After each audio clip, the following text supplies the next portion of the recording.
there were some real connections, and that I was so grateful for, and I provided the space and I brought all these people together. Welcome to the B Pod. I am Louis B, and today we are blessed to have band leader, world traveler, yogi, mother, Lara Olson on living the unexpected life and following those intuitions to places we never expect. It's a fascinating conversation, and I'm grateful that you're with us for the ride. All right, everybody. Welcome into the B Pod. My name is Louis B. I'm the host, and we are very excited to have Lara Olson with us today, the legend, the myth. Hello. Do you know that you're a legendary figure around Stevens Point? Oh, no, I wasn't aware of that. There's a lot of mystique around you. Oh, yeah? Mm-hmm. Yeah, okay, I'm curious. Yeah. So I just want to start out and say the first time I ever met Lara, we were random circumstance. We decided to play this game called volleyball with a couple of mutual friends, I guess, which is like volleyball in a racquetball court. And my brother was there and my wife at the time, and we just, meet this lady and had a blast playing this game, went out, and got some drinks after. And I remember that very night, Fani and I later on were just like, that's Lauren's future wife right there. We couldn't believe, we just knew. We both just said it. We both believed it, and so I've often joked that Lara's my prospective sister-in-law. I've been that for a while now. Yeah, it's been a vetting process for you with Lauren, and I appreciate you sticking it out. Yeah, I laughed at all his jokes that night. That's what it was. Yeah, that's exactly what it was. I've never seen anybody so excited about his jokes. But yeah. So then I got the impression, I've since come to know a little bit, but you just had this weird place in your life. But I'm just curious, like, you grew up in Germany. At some point, some person who identified as Lara Olson moved to the United States. Like, what was the circumstance of that? And really, like, knowing what you know now, like, who was that person? And what was she doing? Why did she come here? And what was the circumstance of you coming to this country? Oh, yeah. It's nuts how that goes.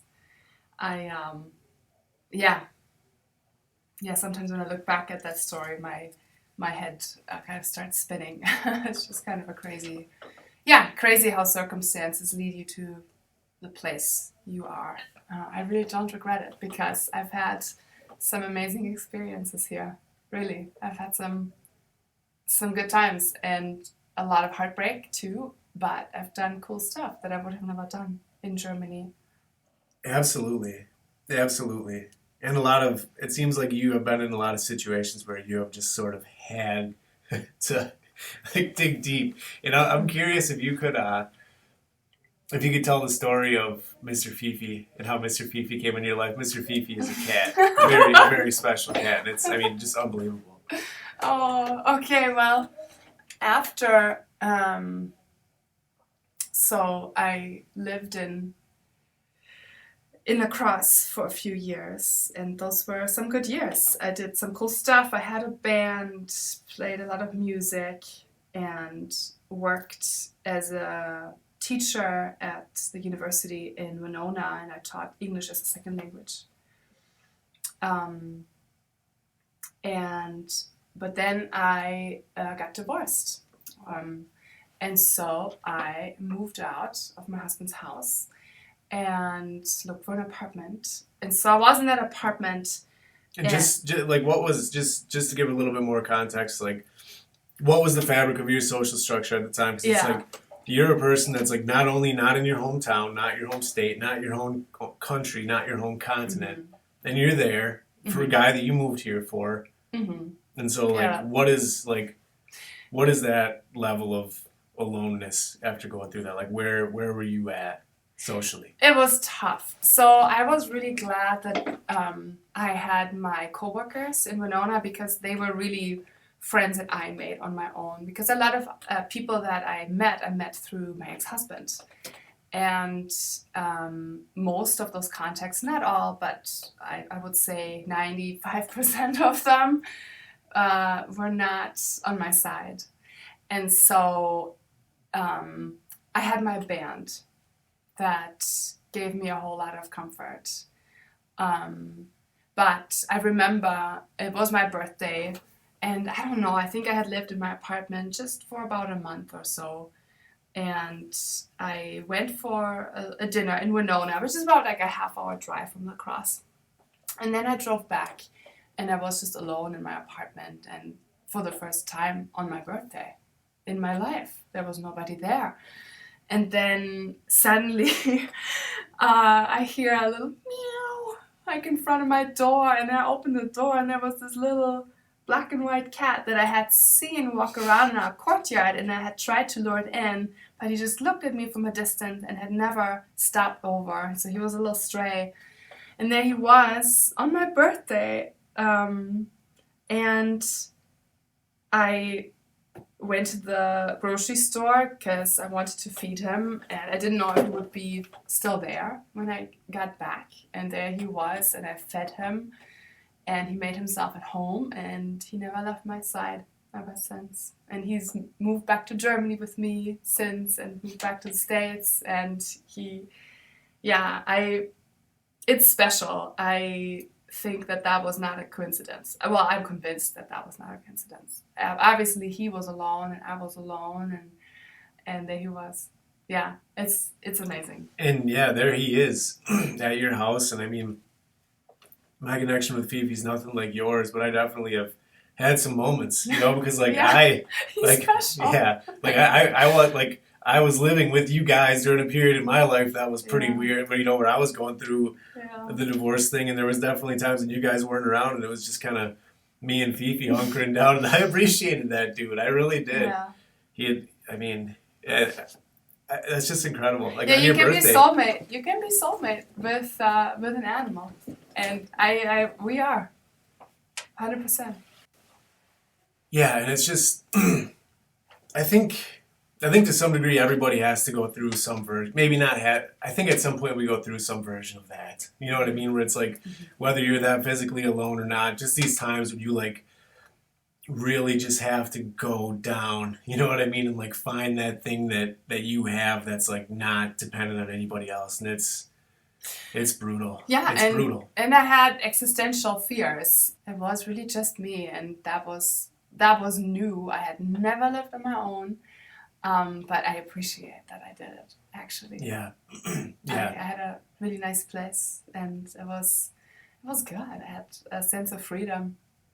But I want to dig in a little bit. You mentioned the band a couple times, and we've never even really talked about it that much. But I want to talk about that experience because it was your band, right? Like you were the band leader. You were kind of the visionary. You were running the show. You were designing stickers, booking gigs. Just like talk about that a little bit, because I mean that's honestly like that to me is a level of visibility that's terrifying. You know what I mean? Yeah. Visibility and vulnerability to just be like trying to make it as a band and reaching out like, hey, can we play at your place? Would you want to buy the CD or whatever? Like, I want to hear about the band a little bit because that was a big part of your life. Yeah, it was. After I had moved to La Crosse, you don't get a work permit or your green card right away. You have to wait a little bit. For me, it went pretty quick compared to other people. I guess I'm this white girl from Germany. Let's just give her the green card. It's kind of true, sadly. Yeah. Anyhow, so I had a few months of downtime, and I just started writing music. And so I went to school for music in Germany for class. My major was classical piano, but I did a lot of singing then too. But I felt like I was kind of a little bit in a box. Like, okay, so this is what you do, and I started breaking out of my box a little bit. But then when I moved to the States, I just felt like I could reinvent myself a little bit. Like, nobody knows you. You can do whatever you want. It's really cool. I can only recommend that to anybody, to go abroad and just do whatever you want to do. And so I just sat down, I had a piano, and I wrote songs. And then I was kind of lucky to connect with some people. And that's a big thing. I tried a couple different drummers, and it didn't work. And then so... It's hard. It's hard to find drummers. Oh, gosh. When you find one, God bless them, it's just a magical relationship. And then I found Eric, and he was so amazing. Your drummer was Eric, too? That's crazy. Yeah. Yep. Awesome. And then it was just so fun, And I started doing open mics, but then got sick of that pretty quick and started booking gigs, and just in lacrosse.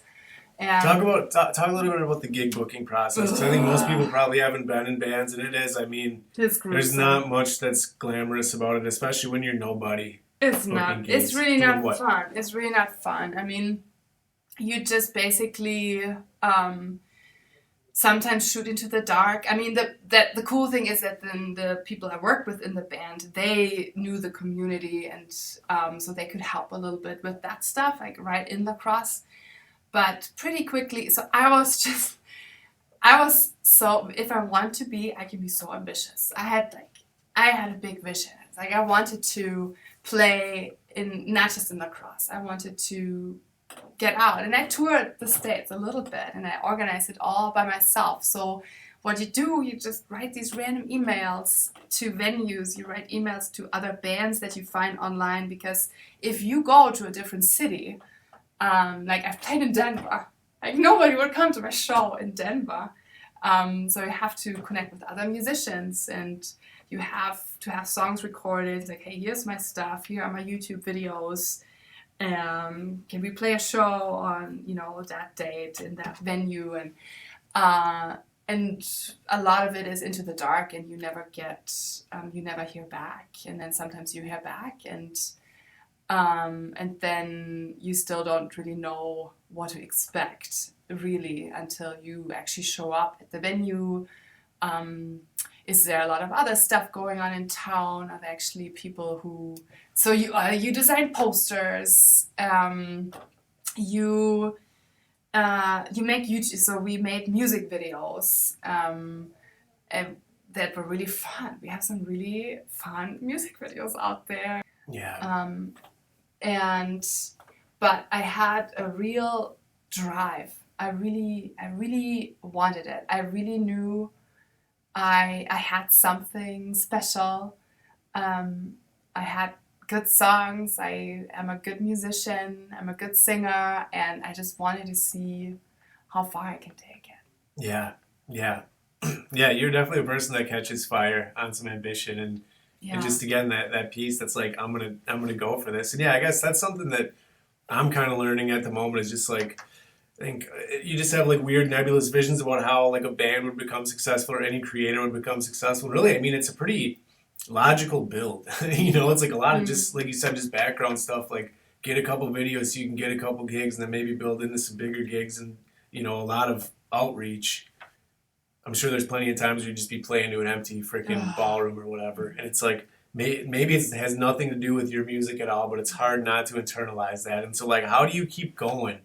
And like, what does that do? It was really hard for me. I remember my first CD release party. So I did a Kickstarter project to finance printing my first record, my first batch of CDs. I had a very humble goal of money I wanted to raise. I just wanted to raise some attention, and I did. And that was the first time. It was so cool. Like, there were people from Australia, like, contributing to my Kickstarter, from the UK, and because they loved my music and they loved what I presented there on Kickstarter, I was like, oh, this is kind of nuts. And so I created, I worked my ass off. This was so much work to get all the, I don't know if you're familiar with Kickstarter, but you have like, okay, people pay $5 and then they get a sticker and, I don't know, a CD, and then they pay $10 and they get blah blah blah blah, and you can do whatever you want. I had one price was, I think you pay $100 and you get a CD, you get this and that, and I come to your place dressed as Jeanne Barret because she was one of my alter egos, and I bring you cookies or something stupid like that. Awesome. It was so much work, and figuring out international shipping. Like, I was there with my kitchen scale trying to figure out how much I have to charge, or how much money people would have to buy so I could actually physically send them a copy to Australia. Like, stuff like, I have hours and hours and hours of work. Nobody imagines this musician sitting around with a scale. You know what I mean? Yeah. Like calculating international postage rates. Yeah, and it's expensive, and you have to think about that.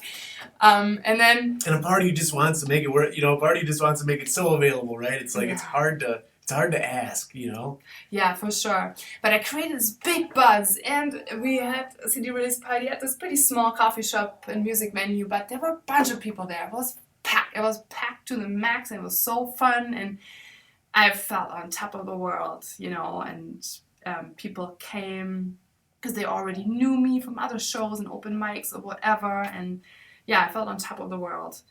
And then... sure enough, I don't even know, you know, let's say you have one gig that goes like that, and then for the next 10 times, it's just like you play to an empty room with like 5 people. And I still remember our CD release party for my second record that that I love so much. I was really proud of it. Musically, it was great what happened on that record. And we played at that same place, and it was so heartbreaking. It wasn't empty, but it was nothing compared to the first time. And I went down into the green room. So the green room is the room that you hang out as a band backstage, and I just started bawling. You know, I was heartbroken because, yeah, you put yourself into that music. Like, it's really intimate, and then it feels like a personal rejection, even though it might not be, you know. Like, so many factors. Other shows, people might not like this record as much as the old one, or I don't know, all kinds of, or they just don't feel like going out that night.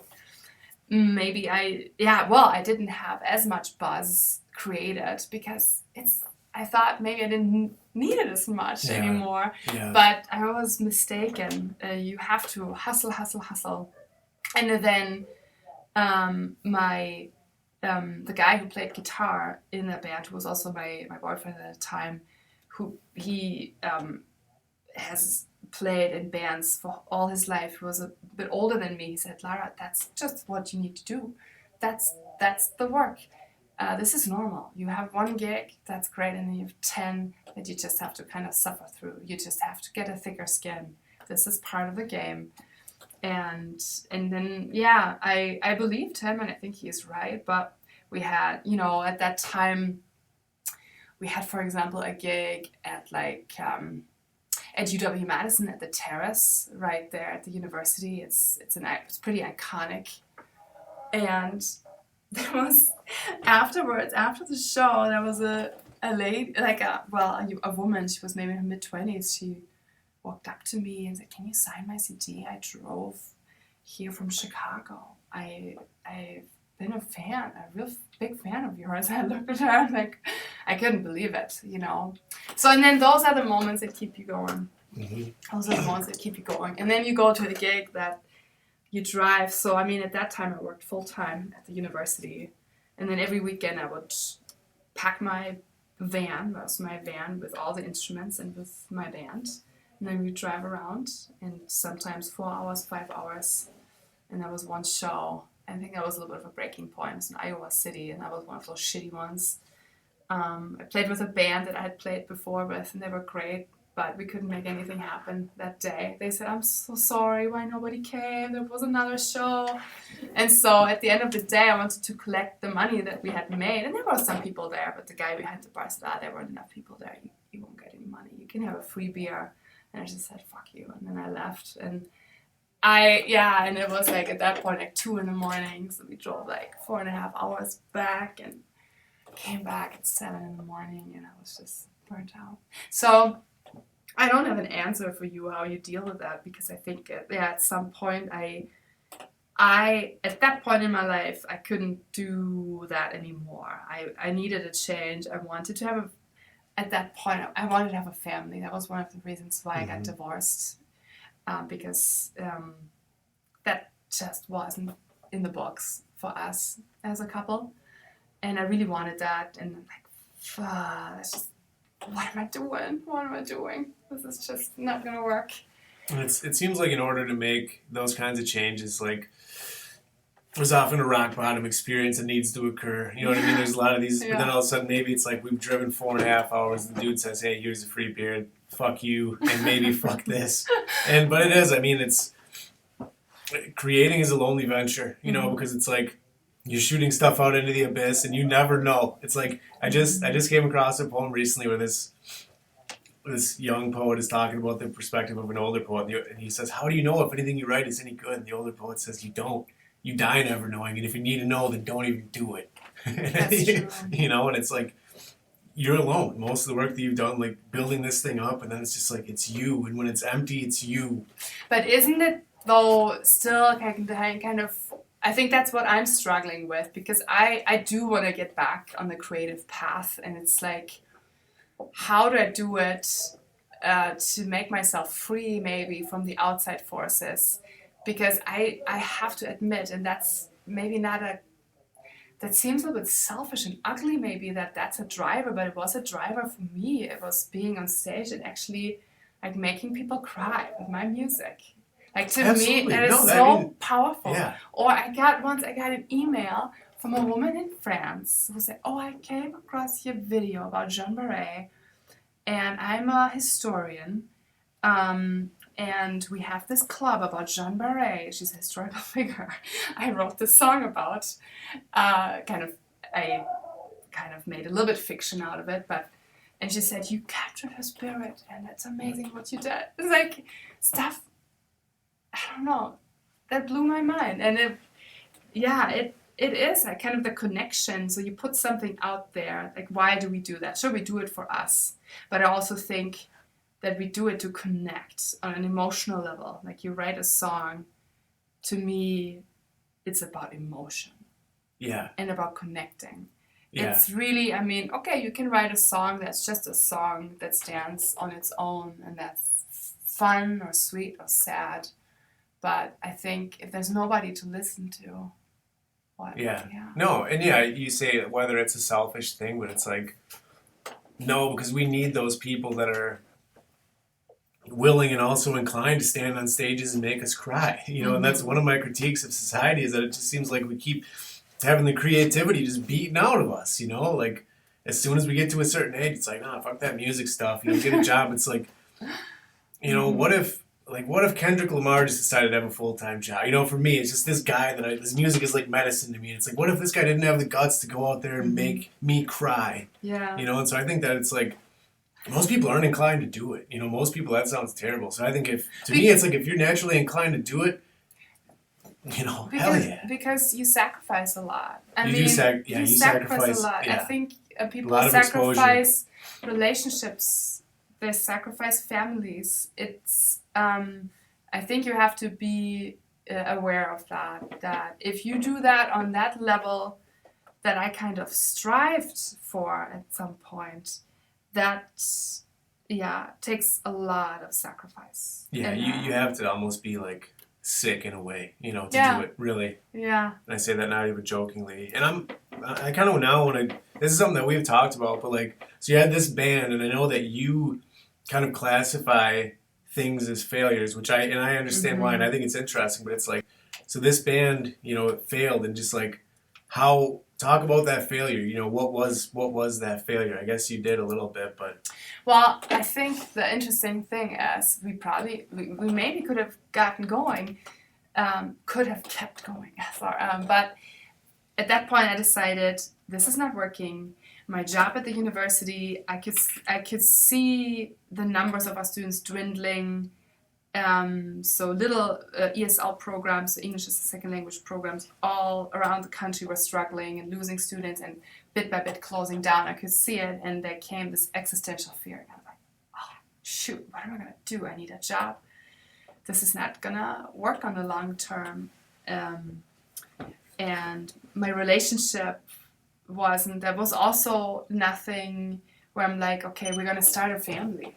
But so anyhow, then, what was your question? It was about the failure thing. The failure. Yeah, okay. I mean, I couldn't think in that case, I guess, I think I had so much other stuff going on that it was like, okay, I have to go to Germany. This is what I need to do.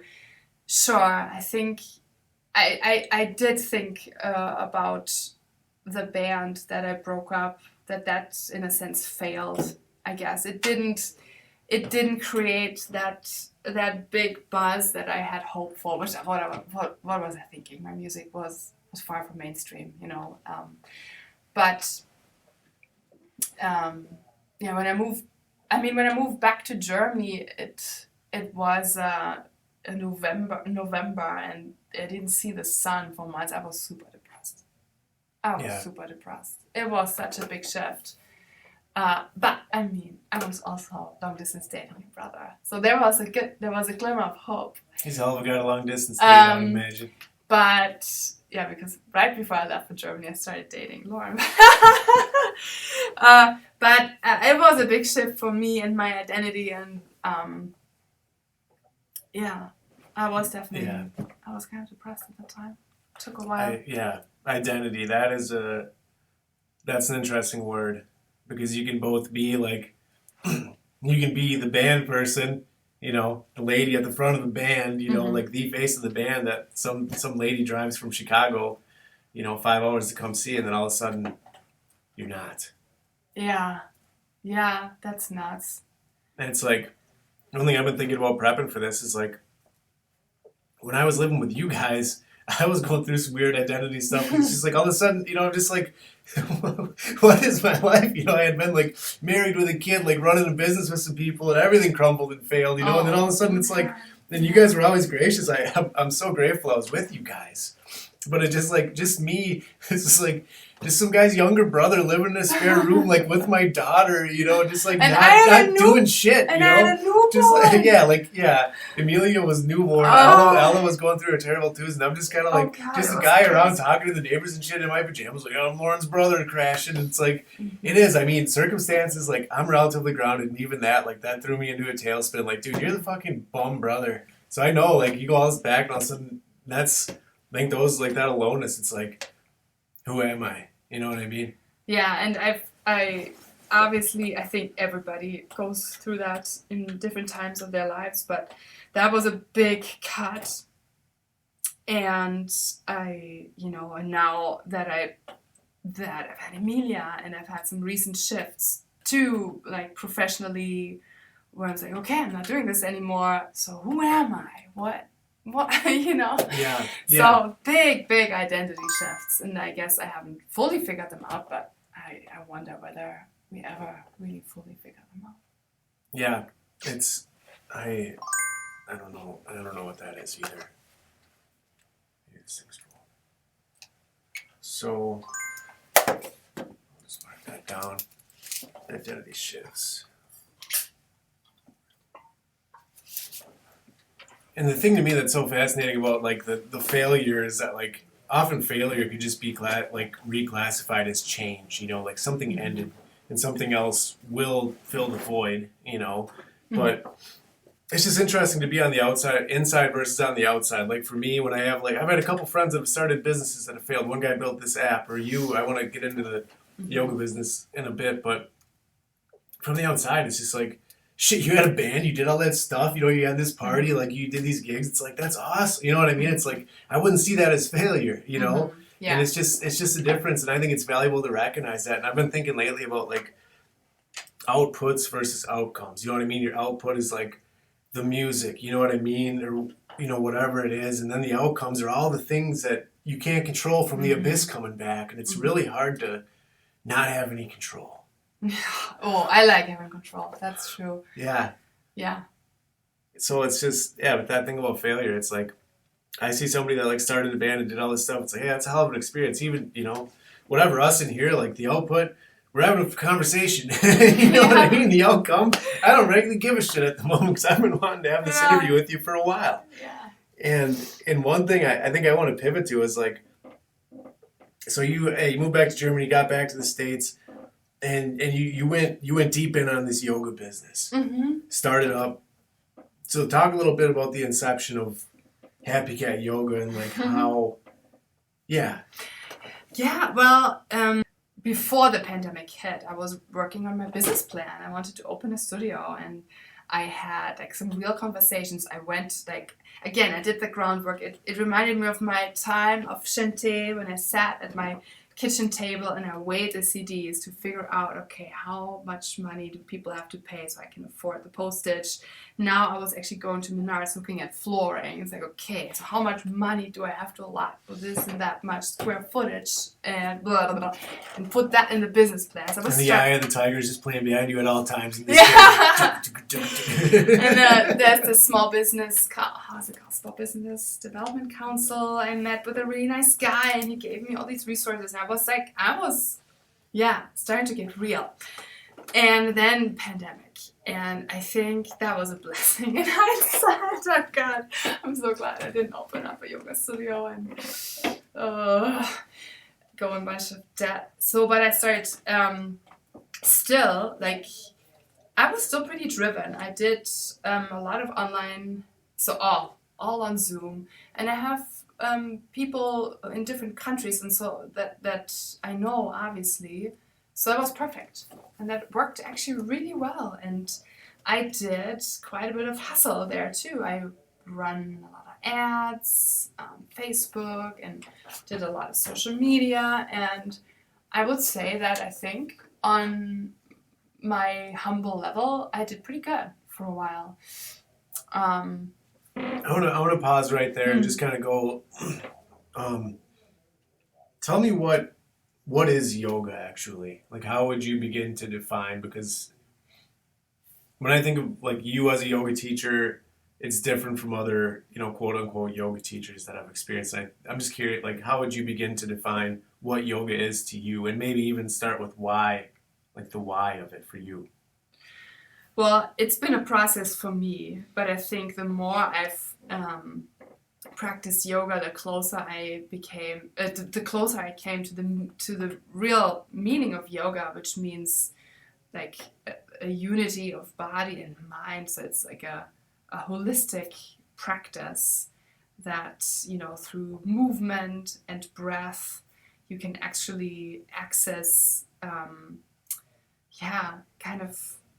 a deeper understanding of yourself and find more peace. Just get to deeper levels is what I want to say. It's a little hard to describe. It is. Yeah, it is. I really love yoga. I've had, it's a spiritual practice, I guess. It is a spiritual practice. It's not just, okay, up dog, downward dog, high plank, low plank, blah, blah, blah, blah. I've done that and I enjoy that too, but I really think that real yoga happens when you're actually in stillness, and it's a mindfulness practice. Let's put it like that. It's a practice where you can experience being in the moment. And in a sense, I did a lot of yin yoga.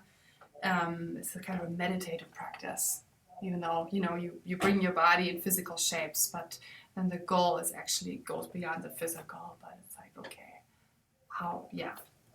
practicing mindfulness, being in the here and now. With yoga, with asana, it's just the physical movements as a help you to get there. Yeah, and I appreciated that. I consider you to be a yoga teacher, and I'm not a connoisseur in yoga, but it's like, what I appreciated is that it was like this deeper and more meaningful practice versus like, I think in our culture we have plenty of self-improvement, we have plenty of exercise, and I don't need to go to a quote-unquote yoga class just to be beaten to death and try to accomplish something I haven't yet. Oh yeah, maybe next week you'll be able to get into the pigeon pose. Like, no, And I guess to me, like when I have an actual teacher, which has been for me, like I remember one time with you, we were doing this little wrist thing, you know what I mean? And all of a sudden you're just like so focused on your wrist that you realize, or that I realize, like, you get to such depth that it's almost scary. Yeah. Like for me, it is almost scary because it's like, when you get to that level of depth within your body, then it's like you kind of have to question everything. It's just like, if this is possible, if this is accessible, what the hell am I wasting my time for? Yeah, I mean that running around. I mean, you are a meditator, right? You meditate a lot, and I feel like you've probably had those experiences when you meditate. I can get into some pretty anxious states of mind when I meditate. It can get pretty dark.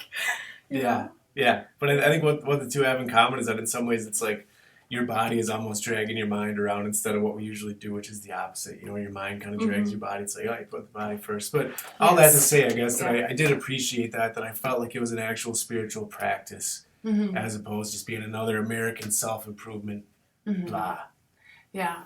No, and that's, it took me a while to get there, but that's what gave me meaning, and that's what I wanted to share. And I think people did appreciate that who practiced with me. But I took a year off after my daughter was born, which was awesome, and I took a break from social media. And I know that we had a lot of conversations about that, also leading up to me starting up again. It's like, oh God, I don't want to go back on Instagram. I really don't miss it. And so, and you're like, well, maybe you don't have to do it. And I think, I think I have to do it, but I didn't know how. So, I don't know. I went back and I did that part half-heartedly, the whole social media and promotion. My heart wasn't in that anymore. I didn't want to do it anymore. I wanted to teach yoga, but the other part I just didn't want to do anymore, like the hustle that I had done. Like I had done so much hustling with my band and with yoga. I can do it if I want to, but I think I just didn't want to do it anymore.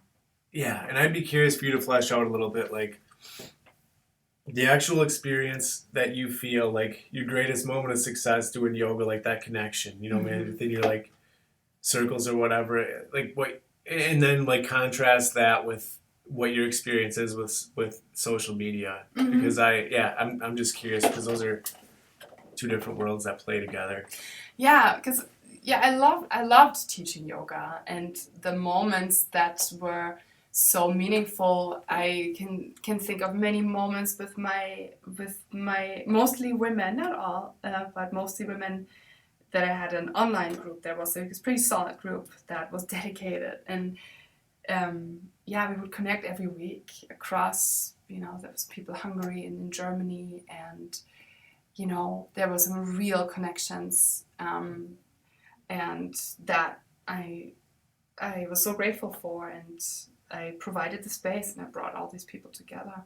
Those were moments that were kind of like maybe where I was flying high. And then I kind of started specializing in this women yoga therapy for women. I did a training there, and helped me personally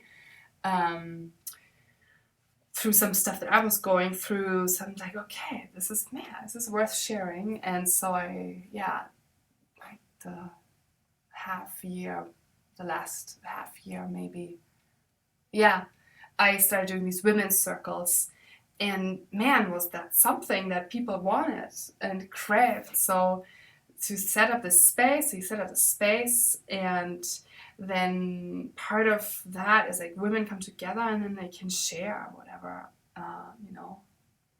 they want to share. And some women just go to these circles just for that part alone. It's a yogic practice. We call it Sangha. It's to be in a circle and community sharing. And it's obviously, if you talk about stuff, it's kind of healing. You get it out, even if nobody responds. But that's kind of the setting, and so, that like those. I was mind blown, like what people would share and open their hearts, and we would cry, and then I started like, okay, I'm a musician. I love music, so I started bringing all these. First my guitar, then my synthesizer, like all this big setup, played music, and people would sit there and cry, and it's kind of that same thing that I loved so much when I had my band. It was just in a different setting, and you could feel there was something happening, something opening up in people, and then we would also move together, and those were moments again where I was flying high. I'm like, man, I do want to do something that has a purpose, I guess, you know. And that felt purposeful. That felt like more than, okay, I'm showing you ways how you can get your booty into shape, you know. Well, that's you. Yeah, no, I know.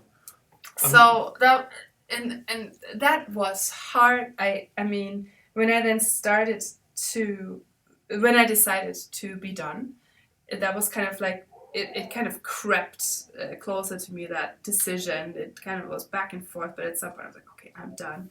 I had to cry a good week every day because I had to, you know, cancel these circles. And I knew that the women, like, one reached out, I was like, what is going on? Like, why is this not happening? And I'm like, oh my God, I'm so sorry. I just can't do it anymore. Yeah. That's one of the sad things about our society. I feel like there's a dearth of places that you can actually be honest.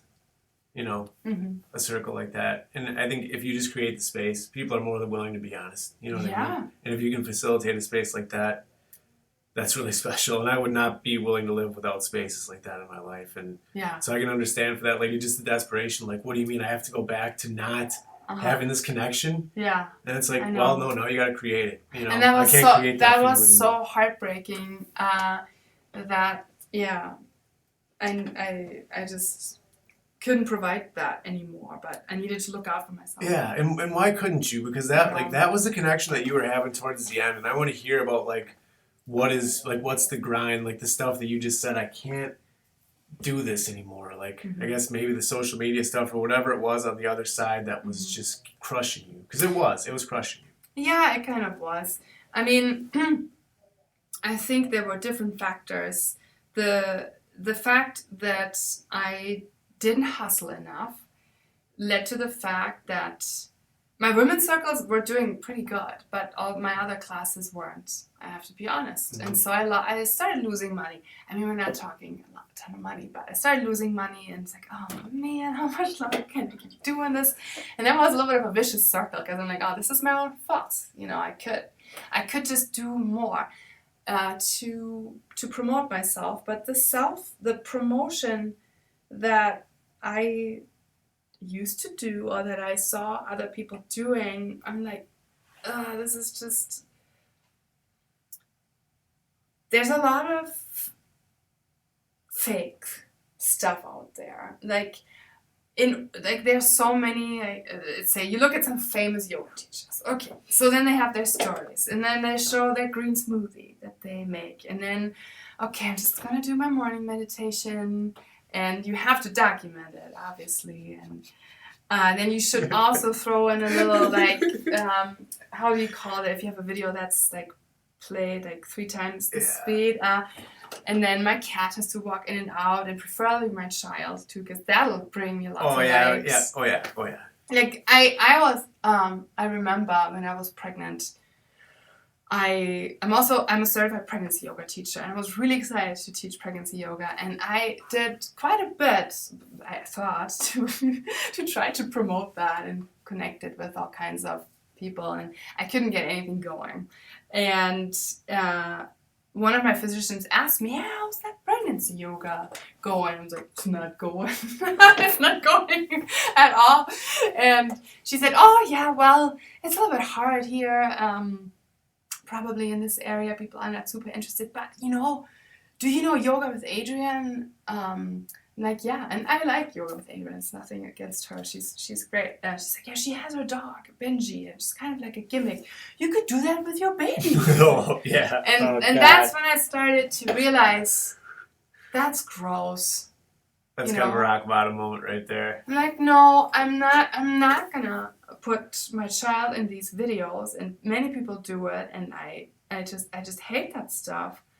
And just to take every moment of your life and to turn it into a narrative, and yeah, that grossed me out. And there are people who are on social media who do it in I would say with more integrity, But I don't know, there's also there's so much yoga content out that I just hate. It's just a lot of, I don't know, self-help stuff. that I think comes from a place that is not professional. In the end, I'm a yoga teacher, but I'm not a therapist. I'm not going to give you life advice here. There's that stuff, and I don't know. Yeah. I don't want to do it anymore.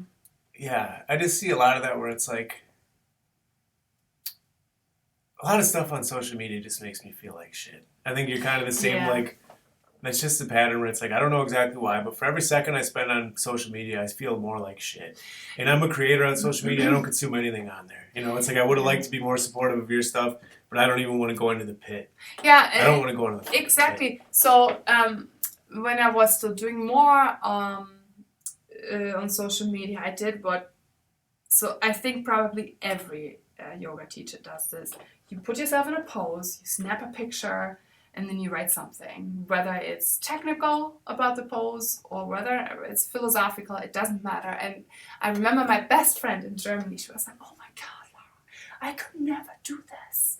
Or, you look so amazing. Or, blah, blah, blah, blah. And I thought, no, this is actually not what I want. Maybe in the beginning I got a little bit of a rush. Yeah, it's a rush when somebody tells you, oh, you're so good at that, or you look so good. That's why people do it. It's that dopamine that gets emitted. But in the end, the more conscious I became of how these things work, I'm like, no, I actually don't want people to feel like shit about themselves when they look at my stuff. Yeah. And so I stopped taking pictures of myself. But sure enough, and I think, but people, then I got less and less likes. People like seeing pictures of cute yoga teachers. I don't know. Which is, I mean, it's weird to think about, but it is true, and it's subconscious in a lot of ways. And I just hear this thing sometimes that just is weird for me, like, oh yeah, you're like good at yoga. When somebody says like good at yoga, it's just like, to me that just like crosses some kind of line where I'm like, what the fuck are you talking about? Like that doesn't even. And one thing, there was a yoga teacher. You practiced with Rob one time. You said, right? Yeah. Yeah. So there was a yoga teacher in this town who like I only practiced a few times, but like the real deal. And at some point he took his own life, and he's still dearly missed. Yeah. And I've heard this said like, oh well, you couldn't be. Maybe we talked about this. Like you couldn't be a real yoga teacher and take your own life. And frankly, like for me, it's like, no, man. I want my spiritual teachers to be human beings. I want a yoga teacher that is capable of taking his own life if he decides to do so. And I don't want somebody that lives in a fabricated world where it's all hunky-dory, because no. And as a yoga teacher, I feel like you have to be a real yoga teacher. Like you have to be willing to go to the depths, Yeah, when I heard that, and I thought about that a lot when I then quit, because I was pretty depressed it passed actually pretty quick, but it was a couple of weeks where I was like, felt like down in the abyss. I'm thinking, no. If people think that somebody like Rob couldn't have been like a good yoga teacher just because he was struggling with his mental health, like that, but it's because there is this image put out of kind of a perfection. And even though, and every once in a while, those teachers, and I'm guilty of that myself. You throw out a post where you show imperfections of yours. You show some fat rolls, hashtag body positivity, like a feel good. It's really true. In my opinion, I can have a feel good post where you show a more human side of you. And then people eat that up. And I don't want to sound too much of an asshole and too jaded, because I do think that those posts are important. I think there is a lot of potential for good too, like showing more real stuff. So what's the jaded side then? Well, when I say something like, okay, so every once in a while you throw in a post with a hashtag body positivity, but then you go back to posting yourself in a pose of a scorpion that nobody on earth should ever. Yeah, we watched that video together. A lot of my experience, it's just like, yoga teachers, you gotta have the chakras tattooed up your forearm or whatever, and demonstrate all these poses. Like, hey, look at me. It's like, well, if you can get into, extreme dance and goddess on fire, then go ahead, and I'll demonstrate. Like, congratulations. But see, even I have scars on my body, and yeah. I'm interested in talking about body image stuff. Just, and not necessarily from a yoga perspective or whatever, but just from a woman perspective, because over the last few years, I've worked very closely with a number of women, had conversations enough to realize that at some point I was like, every woman that I interact with is dealing with this body image thing, regardless of the truth of what their body looks, just these beautiful, awesome people. I just started to think about that because, like, I know a lot of guys that aren't, actually. I feel. And I think it's like a different manifestation, but I'm just going to go on for a little bit here. But, like, now I think about it, so like that, having this experience with these friends, like, damn, this is a real thing. And then being a father of a daughter and just going and seeing the toys at Target and just like, one striking thing lately, we're at the library and there's these little like magnet things where you can, different outfits for like like magnet outfits you can put on like a male figure and a female figure. And the female figure is all just like dress up stuff. It's like, oh, this is the one if you go to the ball. This is the one if you go to the party. This is the one if you go to the club. And the male stuff is like fireman, superhero, pirate. And I'm just like, hell yeah, baby, I want to be that pirate. But it's like, I want my daughter to be that pirate, or if she wants to. Yeah. And it's just like put in this box, and it's just, I guess what I've noticed is just like all this time and energy spent by women thinking, what do I look like right now? And I'm curious what your relationship is, because that just drives me fucking crazy. Yeah, well, we don't have to go too deep into that, but I, as a teenager, had a few years where I was anorexic. And it was dangerous, I think I could have totally died during that time because it's one of the most dangerous eating disorders that you can have. It's just you starve yourself and then your organs fail, and I was fucking gross. And I don't want to talk too much about it just because it would take too much time. I dug myself out of it and don't have that disorder anymore, but I do have, I think, still kind of like so issues with my like body image. It's not gone, and I sometimes not just sometimes I look at the society and look at all this stuff, just like what you said with your daughter Ella. I'm gonna be such a hardliner when it comes to Barbies. Emilia will not get one Barbie. When I wasn't like good luck. It's hard. I know, but I know I won't be able to control everything, but the things that I will be able to control, I will, because I played with Barbies. I have a whole bunch of stuff, at my house, and I don't want to blame my parents for giving me Barbies. I think they didn't think about it that much, but I think that does something to a girl's psyche. You see that doll with these unrealistic proportions, with these long, skinny legs. Yeah, they're just kind of disgusting. And so I remember I was at Emilia's grandparents a few weeks ago, and I took the Barbie dolls and I hid them in a drawer. And I told my future mother-in-law, and she was cool. She just asked, "Oh, where did you put the Barbies?" But I was like, "Yeah, I'm not gonna. She's not gonna play with those. Period." Yeah, I know I'll have to let go, and it scares the shit out of me, and all the social media stuff. I can't even imagine if I had grown up with all that stuff. Yeah, I want to protect her so bad from that, and it's so much about the looks, and it's hard because it's fun, it's fun, like being a woman. It's fun to put on some makeup and some fun outfits. I think there's nothing wrong with that. And so it's really hard to raise a girl where you can let her have fun with this stuff without it becoming a problem. Yeah, I think about it a lot because we had this thing where like grandma started putting a little bit of makeup on the girls. That's like, grandma, man, she's she's one. I was with her and Amelia today. My mom and Amelia, she's just great. And it's a tricky one for me because it's like honestly, like Ella loves dressing up. She loves the makeup, and it's like if that's who she is, that's awesome. Like if she's just like a fashion, that is awesome. But there's just also a part of me, and so I just decided it's like, well, if a little bit of makeup is going to be the thing, I wish that wasn't the case, but I also know that sometimes by like if I'm going to be like, no, you can never do makeup, she's just going to want it so much more. So it's like, whatever, but I always tell grandma, it's like, just let her know, it's like, this isn't what's making you beautiful. And it's just all this shit that I hear all the time, like, oh, princess, princess, princess, always commenting on what girls are wearing and stuff. And Mm-hmm. you don't do that with little boys. It's always like, oh, what are you wearing? What's your hair doing? You know, it's like,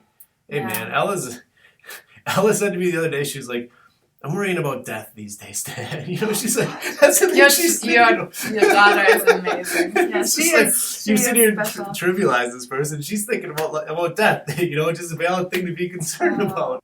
And it's, a lot of people aren't having kids. You know, think about how many people we know that actually have kids. Mm-hmm. Something that a lot of people are choosing not to do. And I think in some ways I can understand that, you know, because it's like, Mm-hmm. there is research that shows like your relationship with your significant other does suffer when Yeah. there's a child involved, and it does, and you feel that, and it's hard. Yeah. You know, it's hard. There's Yeah. this whole other thing that just sort of kind of takes time and attention away from the other, you know. And I guess I just think that it's important for people to kind of maybe buckle down a little bit and just recognize like these Yeah. might not be our best years. Yeah. Yeah. There will be light on the other side of the tunnel, most likely, but Yeah. really. No, I see that, and I think Laura and I have a strong relationship, but we've had definitely, I mean, more conflicts these days than we've ever had. And you know why I think it is? Because there's so much at stake. You have this person that you're raising, and you don't want to fuck it up. Nobody wants to fuck it up. Everybody wants to do the best they do. And so I feel like some things that you can let slide with your partner, okay, they can do whatever they do. But no, like, this is my child. Like, I'm going to get into this with you right now because I have a very strong opinion about how I want this situation to go, what I want to do in this situation.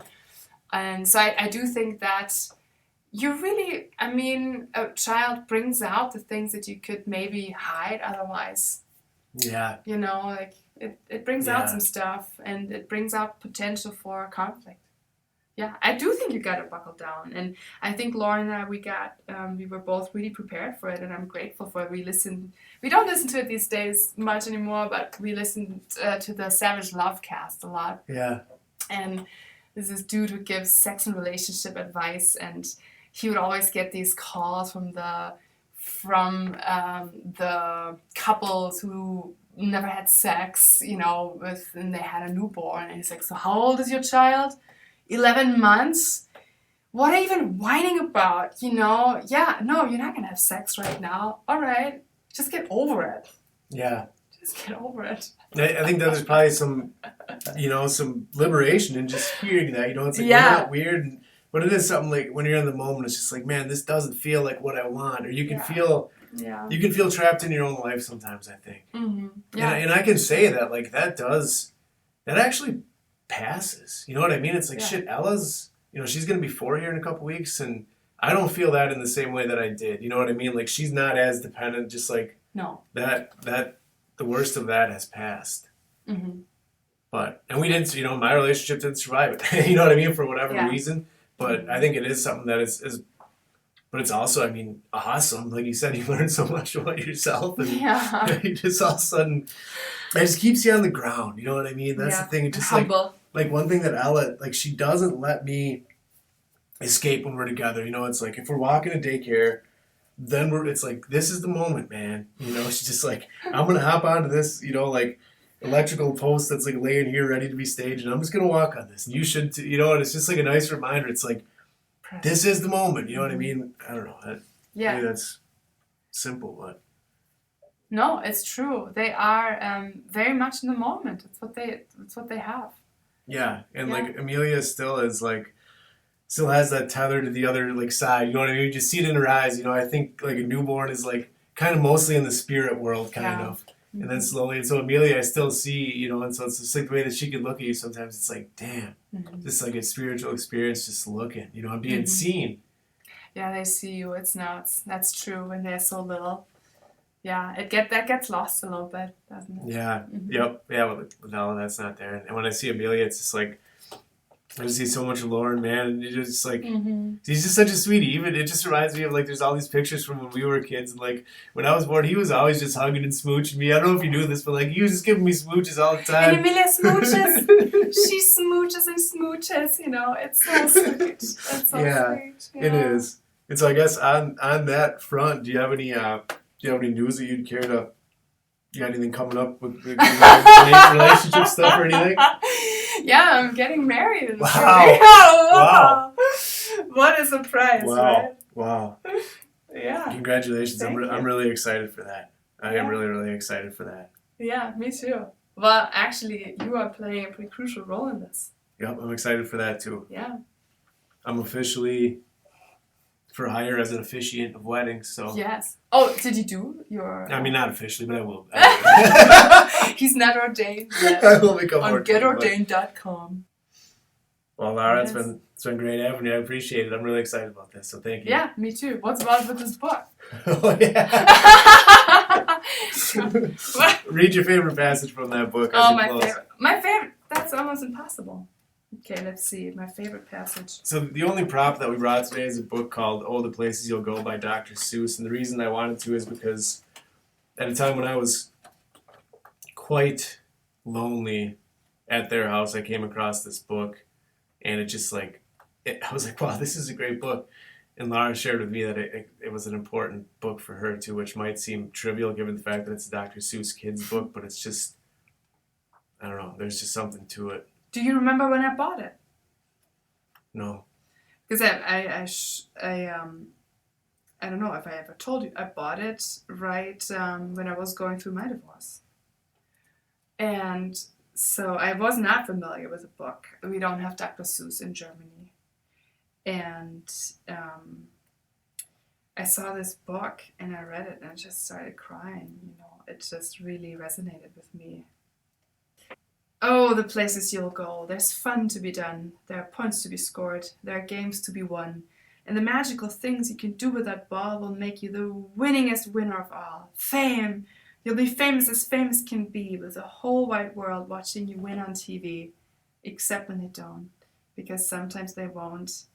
I'm afraid that sometimes you'll play lonely games too. Games you can't win because you'll play against you. Mm-hmm. All alone. Whether you like it or not, alone will be something.